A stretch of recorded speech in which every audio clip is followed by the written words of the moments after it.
반가. 안녕하세요. 박용덕입니다. 2024년 제35회 공인중개사 시험 대비 기출 보객이 31회 25번 문제 보도록 하겠습니다. 벌금 부과 기준에 해당하는 것을 모두 고른 것은 이렇게 했네요. 기억에 무등록 중개업자 3년 이하의 징역이나 3천만 원 이하의 벌금이고요. 그 다음에 거짓 부정한 방법으로 등록한 경우도 3년 이하의 징역이나 3천만 원 이하의 벌금. 자, 그 다음에 디귿에 보면 이중 등록이죠. 이중 등록. 두 개의 사무소 등록한 경우 1년 이하의 징역이나 1천만 원 이하의 벌금. 리얼 임시중개시설물 뜻다방 1년 이하의 징역이나 1천만 원 이하의 벌금.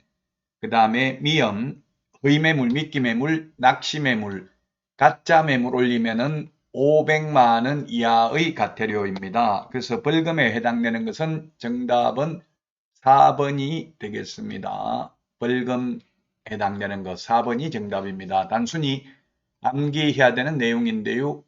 시험에 두 문제 정도 출제되니까 꼭 기억하시기 바랍니다. 자, 다음은 26번입니다.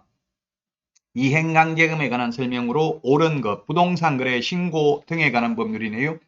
1번 이행명령은 구두는 안 되고요. 문서로 해야 됩니다. 구두 X가 되겠습니다. 반드시 문서로 해야 되고요. 3개월 이내 기간을 정해서 해야 되죠. 허가받은 목적대로 사용하라고. 자, 그 다음에 2번 토지거래 허가를 받아 취득한 취득한 자가 당초 목적대로 이용하지 아니하고 방치하여 이행명령을 받고도 정하여진 기간 내에 이를 이행하지 아니한 경우 시장군수구청량은 토지 취득 가격의 100분의 10에 상당하는 금액의 이행강제금을 부과한다. 예, 맞네요. 방치하면 100분의 10%가 되겠습니다. 방치하면 10%, 임대하면 7%, 이용 목적을 변경하면 5%, 기타 7%를 부과합니다. 그래서 2번이 정답이 되겠고요.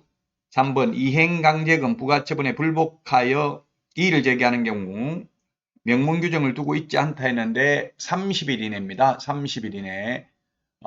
명문 규정을 두고 있지 않는 게 아니라 30일 이내에 이의 제기할 수 있다. 요거는 건축법, 농지법, 부동산거래 신고 등에 관한 법률 다 마찬가지입니다. 30일 이내에 이의 제기할 수 있습니다. 4번 이행명령을 받은 자가 그 명령을 이행하는 경우 새로운 이행강제금의 부과를 즉시 중지하며 명령을 이행하기 전에 이미 부과된 것은 징수할 수 없다 했는데 이미 부과된 것은 징수해야 됩니다. 그래서 X고요. 그 다음에 5번 최초 이행명령이 있은 날을 기준으로 1년에 2번씩이라고 했는데 1년에 한 번씩 이행명령이 이행될 때까지 계속 반복 부과징수할 수 있습니다. 이행강제금은 형법의 일사부재리의 원칙의 예외인데 형법에서는 한 번 재판받은 것은 다시는 재론하지 않죠. 근데 이행강제금은 이행할 때까지 계속해서 부과합니다. 그래서 이행강제금에 대해서도 한 문제는 반드시 나오는데요. 이행강제금이 우리 공인중개사 시험과 관련해서 5개 법률에 있습니다. 건축법 이행강제금 있고요. 공법, 건축법은 1년에 2회 범위 내에서죠. 건축법 이행강제금이 있고 그 다음에 농지법 이행강제금이 있는데 농지법 1년에 한 번입니다. 25% 부과하죠. 그 다음에 부동산 거래 신고 등에 관한 법률 이행강제금 있고요. 그 다음에 부동산 실권리자 명의 등기에 관한 법률, 장사 등에 관한 법률이 있는데 아직까지 장사 등에 관한 법률만 시험에 출제되지 않았습니다. 그래서 장사 등에 관한 법률은 아마 생소할 겁니다. 시험에 안 나왔기 때문에.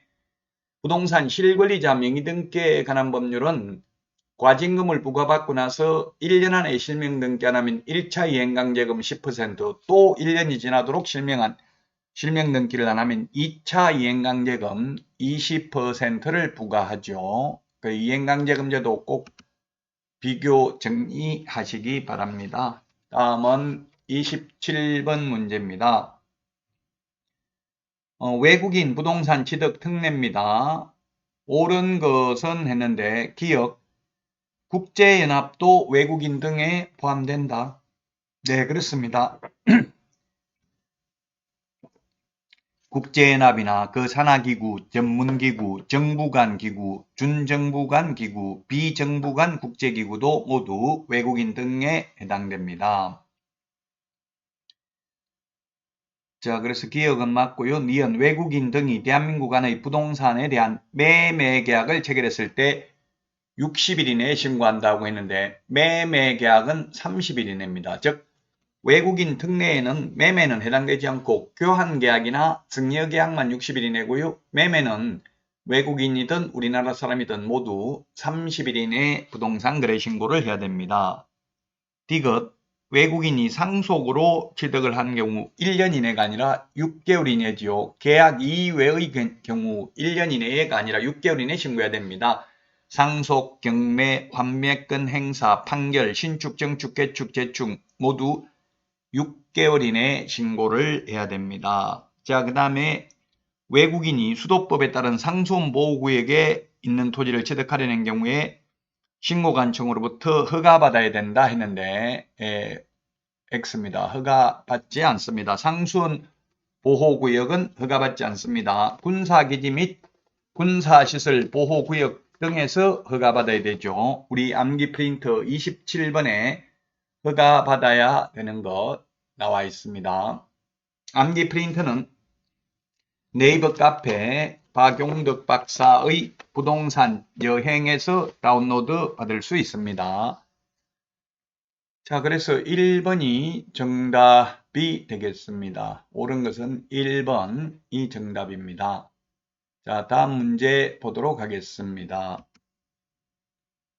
28번 문제입니다. 토지거래 허가구역에 대해서 옳은 것은 했는데 1번에 허가구역은 최대 5년, 7년 안 되고요. 5년 범위 내에서 허가구역을 지정할 수 있죠.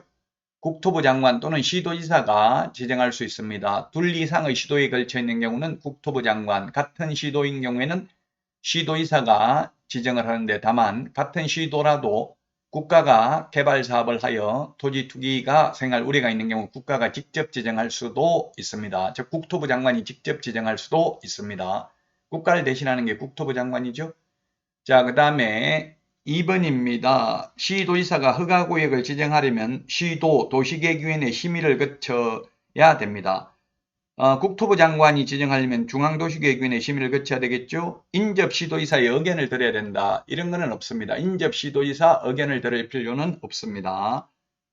자, 그 다음에 시도지사가 토지거래 허가구역을 지정한 때에는 이를 공고하고 그 공고 내용을 국토부 장관, 시장군수구청장에게 통지해야 됩니다. 요거는 맞네요. 3번이 정답이 되겠습니다. 자, 그 다음에 4번 허가구역 지정은 허가구역 지정 공고한 날부터 3일이 아니라 5일 후에 효력이 발생합니다. 5일 후에 효력이 발생한다. 지정 공고한 날로부터 5일 후에 효력이 발생합니다.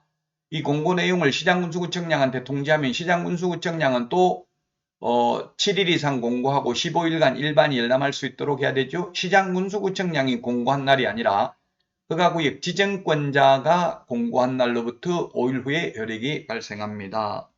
5번 국토의 계획 및 이용에 관한 법률에 따른 도시지역 중 주거지역의 경우 옛날 180이었는데 지금은 60제곱미터 초과하는 경우에 허가를 받아야 되고 60제곱미터 이하인 경우 허가 안 받아도 됩니다.